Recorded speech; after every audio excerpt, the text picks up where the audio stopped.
All right. Hello, everybody. Welcome and thank you for joining us for our second and final webinar for the 2024 Specialist Masterclass. So happy to see you all here today. We invite you to introduce yourselves in the chat. So share your name, your project location and years, and where you're joining from today. And I also invite you to participate in this little icebreaker activity that we have up on the screen, sharing a memory from the course. My name is Anna Chiriani Dean. I was a fellow in Armenia in 2019-2020.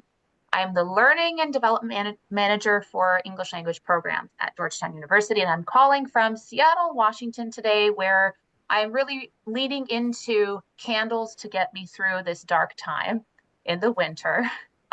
Supporting the webinar today, we have Ben Taylor, our Specialist Outreach Coordinator, who you'll see in the chat adding links and whatnot. So keep an eye out for those as they come up. Before we dive in and hear from our presenters, Jeff and Elizabeth, I just want to give a quick overview of what's in store for us. If this will go to the next slide, there we go. We'll first follow up on the memory that you're submitting for this icebreaker in the survey for a course story. We'll then hear some updates on the course topics from Elizabeth and Jeff. Amid those updates, we'll also have 2 breakout rooms for you today to check in with other course participants. And then, of course, we'll end with the Q&A. So you'll see that the Q&A feature is enabled at the bottom of your Zoom screen. If you don't see Q&A right at the bottom, you might have to click on little ... to expand more options. Please use that Q&A button to ask any questions that pop up for you during the webinar. And remember, we really invite you to participate in the chat and through reaction features. We love an active, engaged audience, and feel free to raise your virtual hand or on-camera hand to participate verbally when we have a moment for that. And please do share the airspace in those breakouts and be professional and courteous at all times. So without further ado, I'm going to pass it over to Jeff and Elizabeth, who I don't think I need to introduce to you again. So here we go.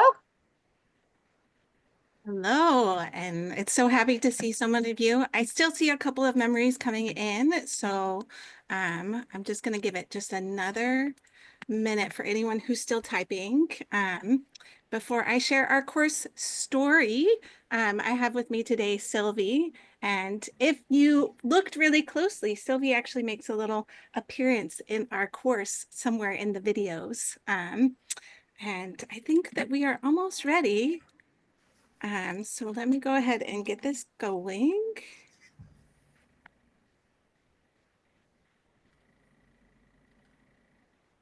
And I'm going to share here. Let me just pull this out so that I can share. It's been so fantastic to hear all of your experiences today. So we thought that we would take some of those memories and we would create a story. And I'm using Poe. And here is our story, A Journey Through Learning and Connection. So they've taken all of your memories. It has taken all of your memories and created this story, which we will link in the final webinar materials for you guys to leave later, to read later.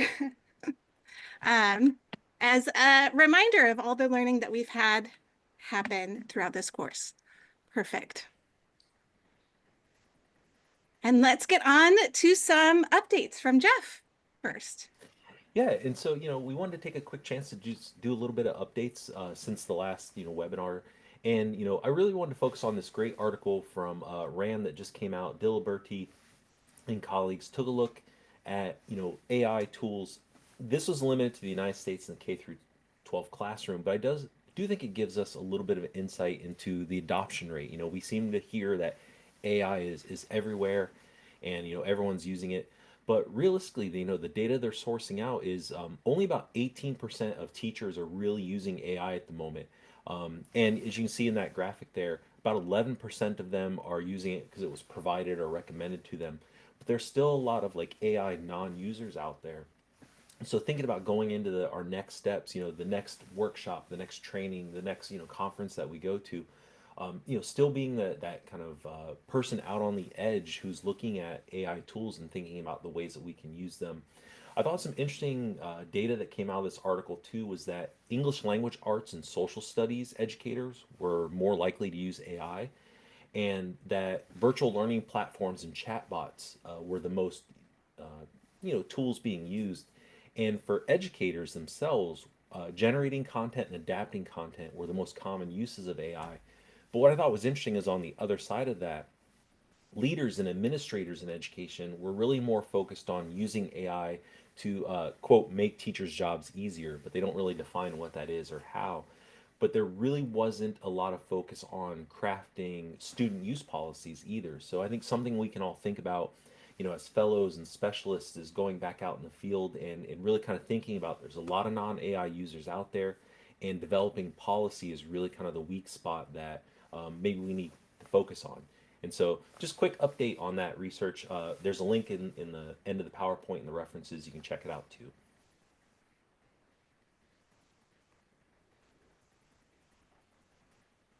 Oh, sorry, Elizabeth, I think you're muted. I have too many mutes over here on my computer. One of the things I was really excited, the studies I was really excited to see was a study about using AI for lesson planning for teachers. So as many of you explored in session 3, using Gen AI to create full lesson plans in some cases may not be more productive than building lesson plans on your own. I saw a lot of you highlighting how the lesson plans you saw had some good ideas, but would need some adjustment to work in your classes. One of the things that has come out in this research by Kepler and colleagues, they found that the way that you approach lesson planning with Gen AI can make a difference. That is, if your goal is the output of what is created, such as a complete lesson plan, a material, or other product, then Gen AI may not be more productive in your workflow with the need to review and adjust the output to what you need. For many of us, this is likely not surprising, given what we found in exploring doing this on our own. If you instead, according to the authors, use Gen AI to provide input on your lesson plans, then it can potentially improve your workflow by providing alternatives and recommendations. So what does input look like? Here I have an example of what it looks like. The authors describe it by first you reflect, thinking about how there might be a better way to do what you would like to do, providing, uh, and if you're like me, wanting to switch it up, keep motivation up with your students, and do a few different things than what you've done in the past, so that I don't get bored, my students don't get bored. Perhaps you're not quite sure what could be done. I'm not very good necessarily at coming up with new ideas, and so it's helpful to bounce ideas off of another person. And in this case, you can bounce ideas off of Gen AI. So you use what you're considering adjusting and work with Gen AI to ideate or to explore alternative ideas to meet your language learning objectives. And do this, you then either get a confirmation that what you're doing is really effective and you should continue to do that, or you get new ideas that meet your language learning objectives. In doing this, you're approaching Gen AI that in a way that can potentially improve your workflow, but you're looking for ideas as opposed to looking for the output. One of the things that I really like about approaching using Gen AI in this way is that it works for novice as well as advanced teachers. Having novice teachers use Gen AI for input as opposed to output can help them explore teaching in more meaningful ways than getting a fully developed lesson plan. Let's move to the first breakout group.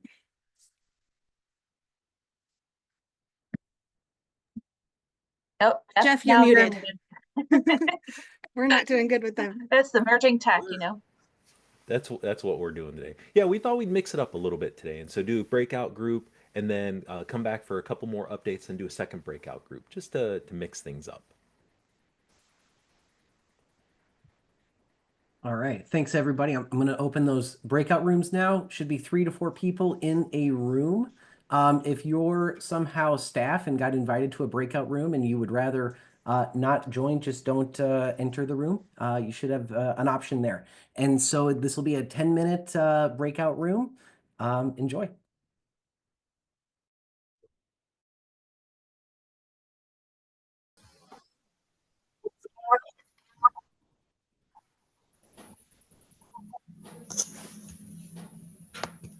All right, welcome back, everyone. I'm going to toss this back to Jeff and Elizabeth.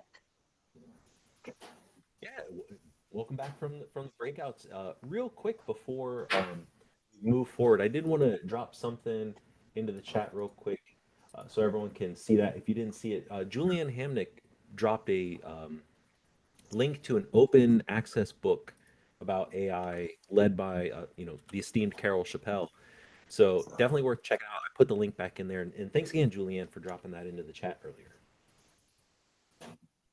Before we get to our next updates, we'd like you to share one takeaway in the chat box from your first breakout group. That's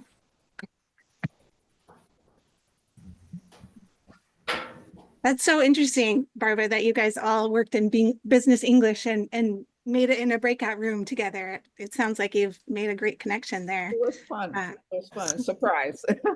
Yeah. It's fantastic. Teachers need time to explore and then open-mindedness to try out what they learn in authentic situations. I really like that. The use of exploring and then putting it into authentic situations. I think that's really fabulous.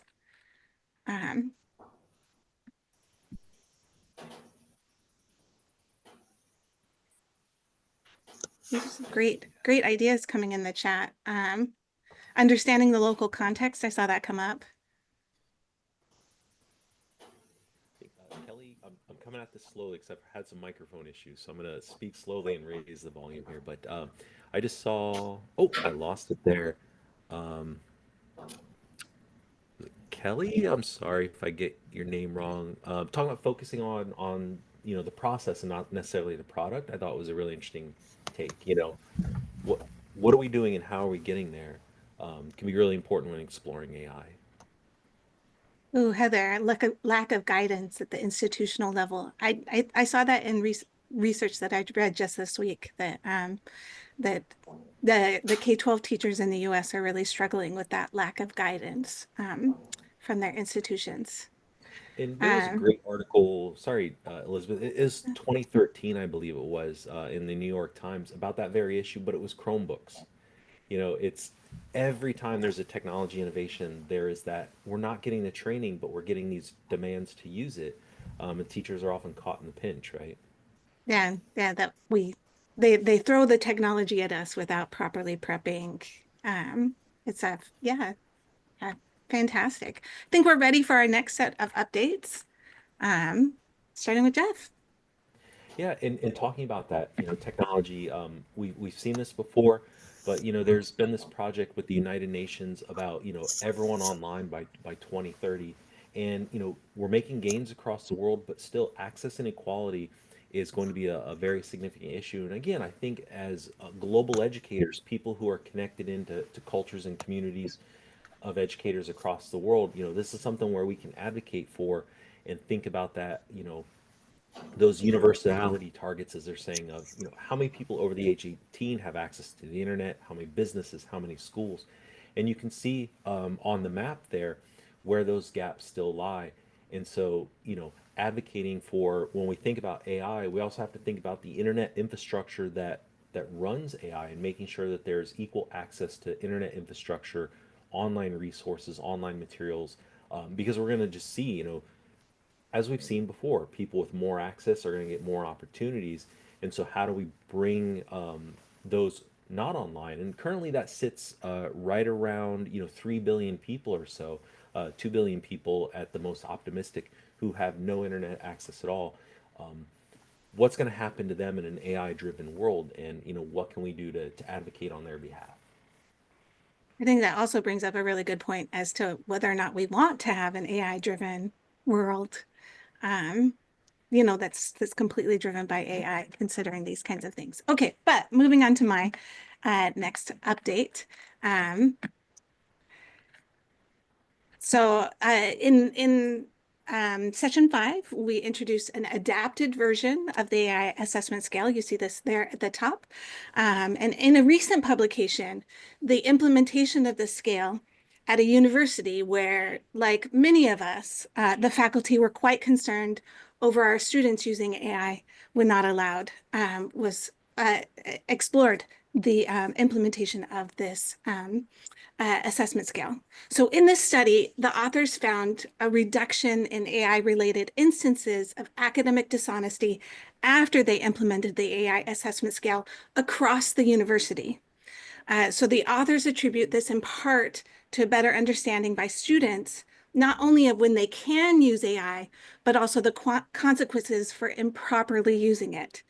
While it could be said that students were becoming more aware of how to mask their AI use, something that I've seen my students do, I still believe that this study highlights that it's important to first acknowledge that our students might be using AI in their coursework, and then consider implementing policies and using resources such as the AI assessment scale to help students navigate its uses for meeting language learning goals and reduce instances of academic dishonesty. This doesn't mean that we have to allow AI use. As many of you have explored through this course, there are places where it can potentially be beneficial and others where it may not be the best option. When we initially chose to put the adapted AI assessment scale in this course, we were highlighting something that was just in its infancy, with just one preprint study, as well as drawing from our own knowledge about assessment and if it fits within existing frameworks. We now have an additional peer-reviewed study that shows its efficacy. The scale is also being tested across many other contexts with more publications forthcoming. As was noted in the supplementary guide, the scale was updated, shown here, was updated as a result of the continued feedback and research, providing us with another scale that we can use and consider. Even if we're choosing not to allow AI use, we can still use this scale as a way to help provide guidance to students or as a framework for incorporating other emerging technologies. The other thing I really like about this example is that the idea that clearly defining something like AI use fits in what we already know from decades of research about assessment.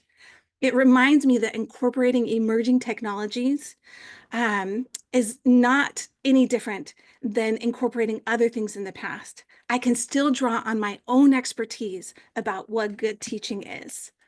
Let's move to our second breakout group. We're going to post those questions in the chat. We're going to mix up the groups this time, so you're going to get different people to talk to in answering these sets of questions. This is going to be our last breakout group. So Ben is going to go ahead and set those groups up, and let's go ahead and as soon as he's ready. I'm not just going to make him do it before he's ready. No, that's great. Thanks, Elizabeth. 15 minutes starting now. Enjoy.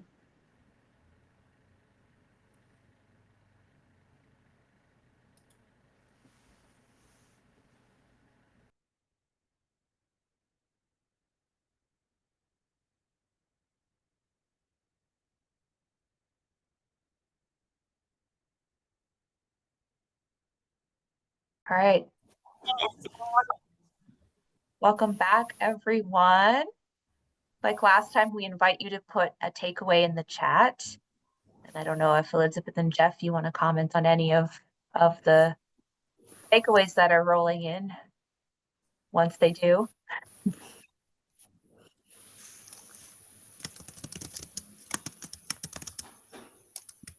Definitely want to see some of these takeaways. Yeah, I think there's so far seeing some stuff pop up in the chat of just like, those, I think it's really important. Mary Siegel talks about teachers being part of the institutional decisions, and I would add to that too, something I mentioned in the videos, having students be part of that too. We've seen the chat pop up a few times. Students are going to use it, whether we know it or not. So getting their perspective, getting the teacher's perspective on what should those institutional policies be, for sure. Yeah. So Karen says she's happy to discover she's not the only one who's behind in the final assignment. Um, you still have time. We're going to see you guys finished. There's still a few days, so to get those in. And if you miss it, then you can sign up for the self-paced course next year and do it then. Let's try to track who's late with the assignment and AI use. Let's see if there's a correlation there. Between the um uh oh, Patricia, I like this. All our breakout group members talked about how we need to push back on AI and ask AI must rework what was originally requested. We must push back on AI and ask AI to rework what was originally requested.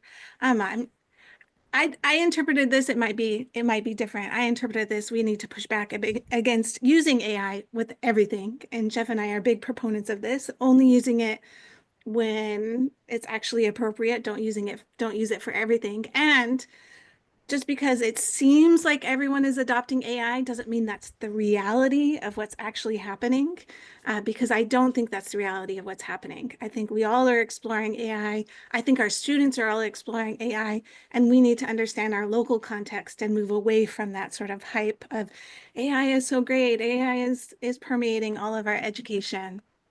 Um,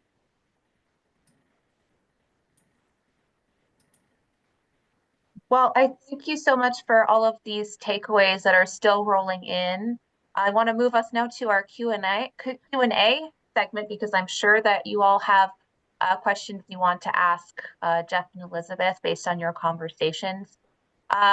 Once again, we invite you to add your questions using the Q&A function at the bottom of your Zoom or by clicking more to access that. So I already have two excellent questions that have come in the Q&A. So I'd love to start us off with Zachary's question here. Are there any standout AI policy frameworks? And this is something that came up in one of the groups I was visiting in this last breakout. So any thoughts on that? I Jeff, really like Elizabeth? the one that's come out from, I like the one that's come out from the UN. So the United Nations has put out a really great framework that I think all of us should take a look at. Yeah, and I would advocate Stanford University's AI program has been at the forefront of exploring this whole area for a long time. They have some great policies kind of crafted, not for themselves exactly, but just to kind of like get everybody working and thinking about that. So Stanford's another great one to check out. Okay, thank you. And another question, from Allegra, what are the master creators of AI doing about hallucination and ensuring accuracy in research and citation? I don't know if you know what's going on there from the back end. Well, I just talked with my brother, who is an AI researcher, a prominent AI researcher at Boston University, and about something similar. And I learned two really interesting things. The first thing is in the field that he's in machine learning, he says that they have every year 10,000 publications going on every year. So he said it's impossible for any of them to keep up. And so that's surprising to me, like in terms of, knowledge distribution and stuff. Like if I can't keep up in our field, how are they keeping up?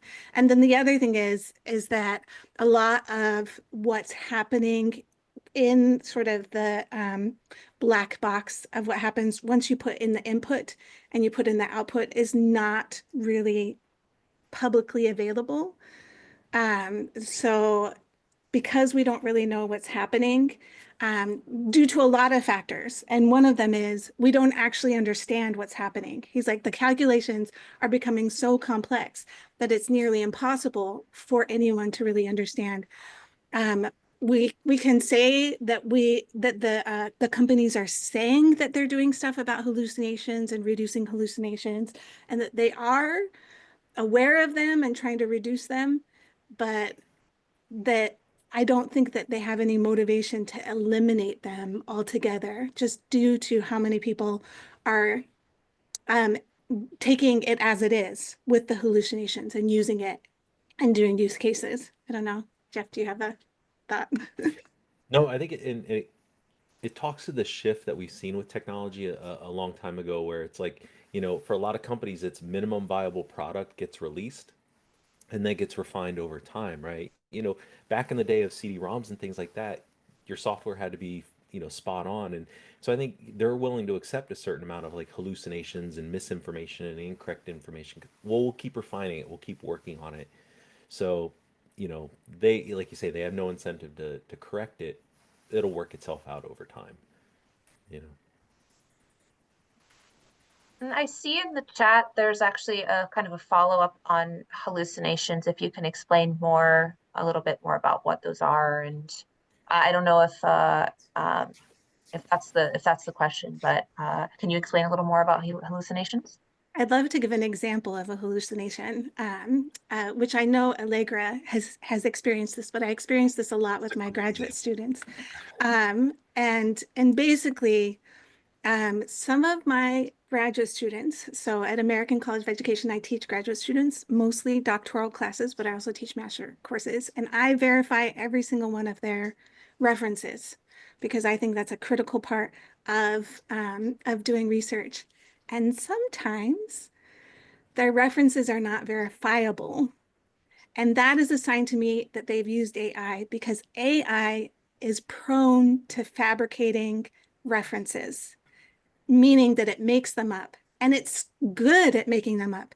It will use authors in whatever field it's making the reference up from. So you'll see like, Crump's talking about culture, but when you actually go and try and find that reference, it doesn't exist.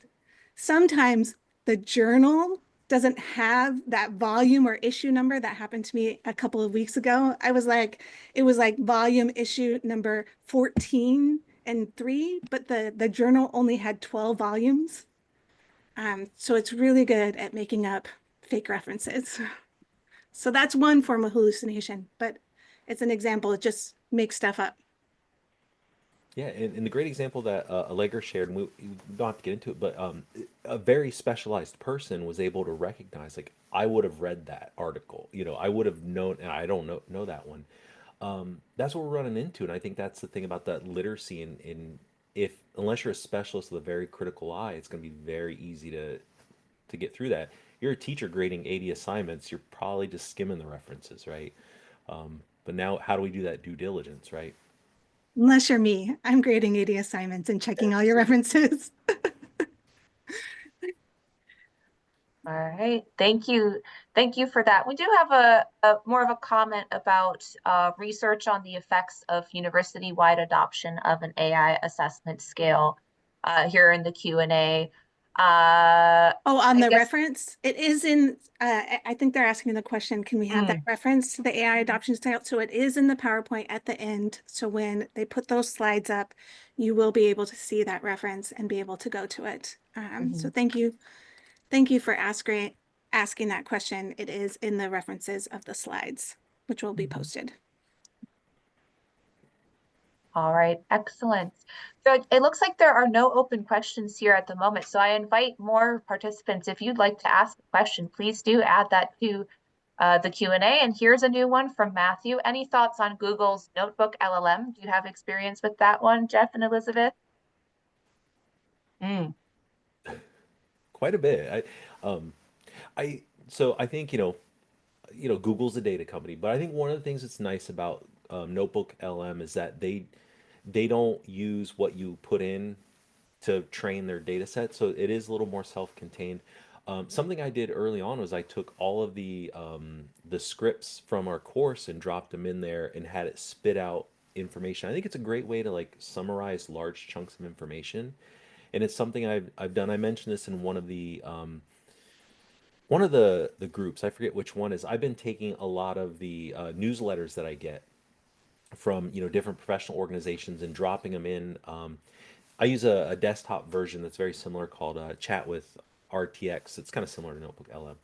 And I just have it summarize everything for me. And then if I see something that I like, then I'll go investigate it further. So I kind of like that idea of AI where I control the data set that it draws from, I think is super helpful. And Elizabeth and I have mentioned this before to ourselves that I think will be the future for educators' use of AI. Those, custom or boutique AIs. I don't have a whole lot of thoughts on Google's Notebook LM other than a lot of the features that I see as I'm playing with are not features that my particular students are interested in. And so that's why I don't spend a lot of time with it, because they're not things that my students want. And it goes back to the importance of understanding your local context and what the needs are. All right, thank Here's a you. pro tip for everybody though: drop your recipes into it. Like I found AI has become my sous chef outside of work. Put it, hey, I have chicken and I have this. What can I make? And it spits stuff out. It's kind of fun. It gives you a chance to play with it too and learn it before you use it in a workplace setting. I was gonna say nice low stakes environment for that, Right. unless, well, unless you're poisoning someone, but yeah, Well, it's yeah. And Bob brings up one of the most common use cases. There's creating podcasts. A lot of people really like the podcast feature in Notebook LM. My students don't want to see podcasts; they want to see videos, and so you know, it's just different. Different things that people want. and Zachary Stallnecker dropped a comment in there somewhere that was really spot on. AI doesn't like to be wrong, and that's why it hallucinates. It's this thing of it tries to answer no matter what, and so I think we always have to think about that. Treat it like a toddler that's going to tell you whatever it takes to get the answer, versus whether or not information's 100% spot on. I also saw there are quite a few questions about kind of the logistics of the course. So since we're at almost the top of the hour, I want to take advantage of this moment. I know some of you may need to hop off, but we have a couple of reminders that I think will hopefully answer your questions that you have. The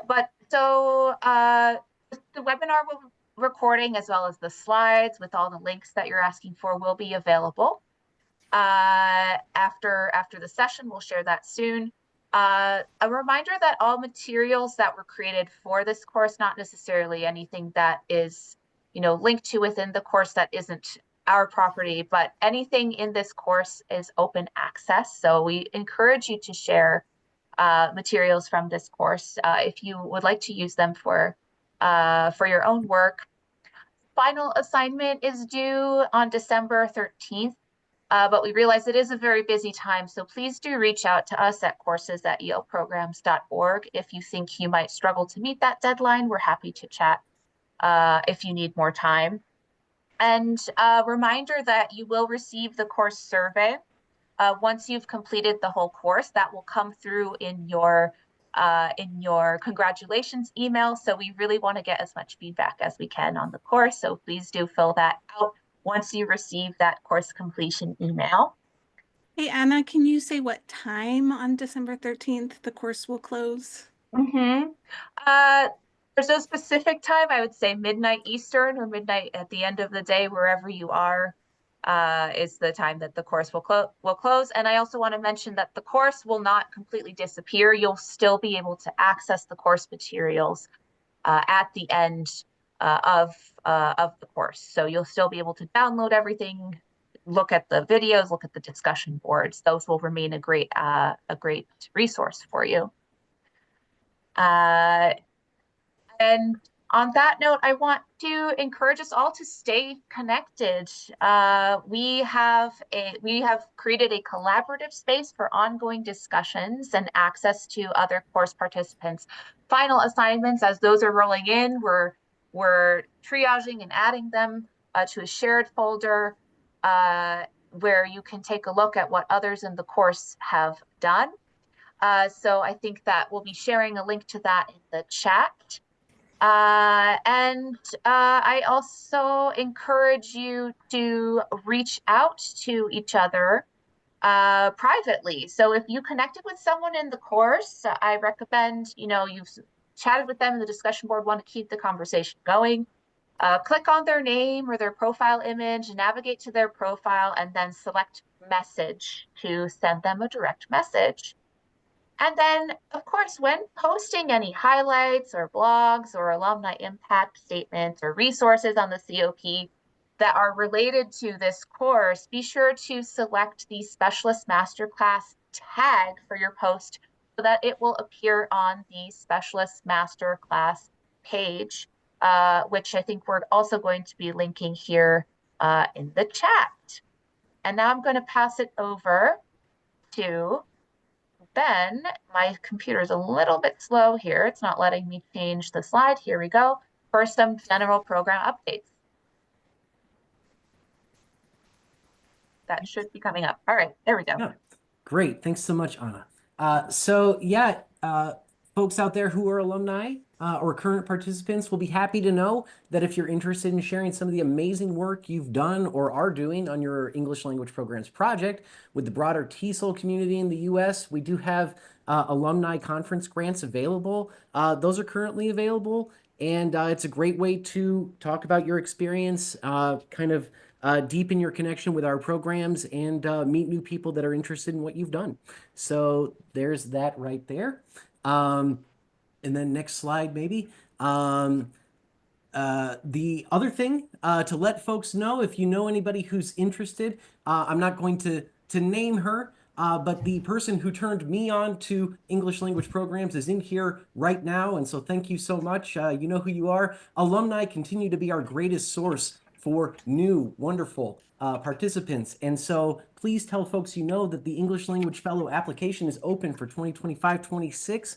I'm putting a website link in here. Go ahead and share that with your friends and colleagues. And so thank you so much. It's been a great session and a great course. All right, and I invite people to stay on if you have further questions for Elizabeth and Jeff. If you have more questions about the logistics of the course, please do feel free to reach out to us at courses@elprograms.org. All right. Don't see any questions in the Q&A, so I'll open it up. There was a question in the Q&A about, do we get feedback on our final assignments? And Anna, you guys are the ones managing that. Yes, Yeah. absolutely, absolutely. That's what I meant by reach out to courses@elprograms.org. But yes, we are not going to be able to provide feedback. That would be a lot of feedback for Elizabeth and Jeff to give to each and every assignment. However, again, we invite you to take a look. If you go to that collaborative space, there is a place to look at each other's work on the shared drive, so you can draw some inspiration from each other. Yeah, I have a question for you, Jeff. Have you taken a look at the 12 days of OpenAI that's going on right now? When they surprised everyone with the $200 version, I thought, well, uh, I haven't checked in on it lately. I haven't seen that. I saw the news about it though. What's Yeah, the yeah. latest? So for those of you who don't know, OpenAI is doing the 12 days of OpenAI. Today is day 5, and every day they're announcing something. And on day 1, they announced a $200 a month subscription to their new fancy model of OpenAI. And yesterday they announced, I didn't look today, but yesterday they announced the launch of Canvas to the non-paid users, which is a way for you to create materials a little bit better because it creates a split screen. It puts the material that AI has generated in the canvas that you can edit and update, and it puts the prompts and what AI is kind of telling you in a left-hand sidebar. So I don't know how useful that will be based on, products produced by Gen AI, but it is an interesting development. So if you guys do have questions, we're happy to answer those questions. I'm just looking to see if there are any other questions. I have a question for you, Yes. actually, which is, after working on this course, how have has there been any shift in how you're thinking about emerging technologies and AI? I mean, you spent the last year really thinking deeply about all this. I'm interested to know if anything has changed for you. I'll let Jeff go first. Oh, you know, I've shifted quite a bit in that I've gone from being really highly skeptical and almost resistant to AI, like being a very strong skeptic, to actually shifting to a little bit more of a nuanced perspective, and seeing what it can do and kind of just diving into a lot of the features of it. So I've become more AI supportive, more friendly towards AI, I suppose, in the past year almost now versus when I started. Yeah. So something that I have shifted, and Heather mentioned it, that I've started having my students think more critically about their AI use, and I've started thinking more critically about my AI use because of the energy implications of it. And that's something that really came out in this past year. And so I do an AI decision tree. Decision trees are really common, when you're making decisions. And before I use AI, I use my decision tree and say, should I use it? Is it actually something I should or shouldn't? And so I actually started personally using AI a whole lot less as a result of this course, like in my personal. In my professional, I think I use it more because I have a lot more people asking for AI sessions, asking me to explore AI sessions, spending a lot of time with it. And then my students are also, because they know that I'm AI friendly, are more willing to sit and chat with me about it, to ask me questions, to help them navigate it. Because they know I'm not like a complete skeptic, and that I will help them in using AI. And I think that we've seen in the mid-course webinar, I highlighted a study where it says that students want us to have positive outlooks on it, not in terms of that we need to use it, but in terms of not completely rejecting it as something that's really awful, but saying, let's explore it together in a neutral fashion. Can we explore it together in a neutral fashion? And I think that's a really important part of being an educator. Even if I feel like you shouldn't use it, like I don't think my doctoral students should be using AI in some of the ways that they use it, but if they want to explore it in that way, I'm willing to explore and to hear what they have to say. So an interesting use case of one of my doctoral students is that she's really bad at putting in, I wouldn't say she's bad, she's just, as she's writing, she's not putting in the citations for the things that she's read that are supporting the ideas that she's putting in there. And so she uses Gen AI to tag places where citations probably should be. And I personally think that as you're writing, you should put those citations in so you don't forget which one goes with which reference that you've read. But I see that as a valid use case, and I'm not going to stop that student from doing that because they're using it to support and be a better writer. It looks like Andwada has their hand up. I'd love to hear your question. Oh yeah. And you just kind of like provided a segue into my question, because I am a doctoral candidate working on my dissertation, but I'm also a teacher educator. And I teach second language learning and teaching to master's students who are getting like a alternative certification.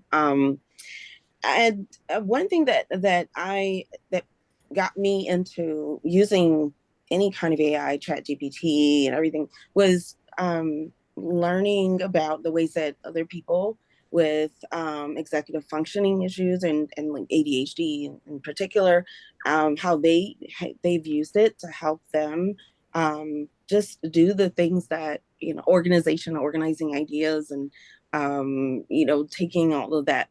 I think Jeff and I talked about this in a group breakout, like taking all of that information and like organizing it and putting it in one place. So I was just wondering if I was just thinking about all of these tools that we have now. Like the lists are amazing, but sometimes it's kind of hard for me to figure out which of these AI tools are good for that kind of help. Like with the organizing, classifying, and or like helping with not just summaries of articles, for instance, um, being able to take information across titles and like these are the kinds of things that I have my students do, right? They have to use the sources that are provided in the syllabus. So I'm trying to make sure that I understand this for myself too. Like, if you have some ideas for that, or if that's something that could be integrated more explicitly into the course, because we talk a lot about output, but I think process is like really, really, really important as well. If that's clear. Yeah, and something with my dissertation, I focused a lot on distributed cognition. This idea that like nobody remembers phone numbers anymore. Our phones remember numbers for us, right? So I think that's one of the things, like especially with our students, where they have pushed so much of the information they retain onto objects around them. And so, I would maybe recommend have students do an inventory of where they keep certain information. Oh, Google holds this for me, my phone holds this, and then see if they can unify that into one ecosystem. I've been tied into my phone for a while, so I know I can ask it, hey, what am I doing today? What's my calendar? What's my schedule? So figuring out, I think, where is their, core repository of these things. So that way they can always know exactly where to go. Versus someone who, loses things a lot. I'm like, wait, where did I put that? What email? What, program? What software? So an inventory can be kind of a great way to sort through that. Elizabeth, any ideas?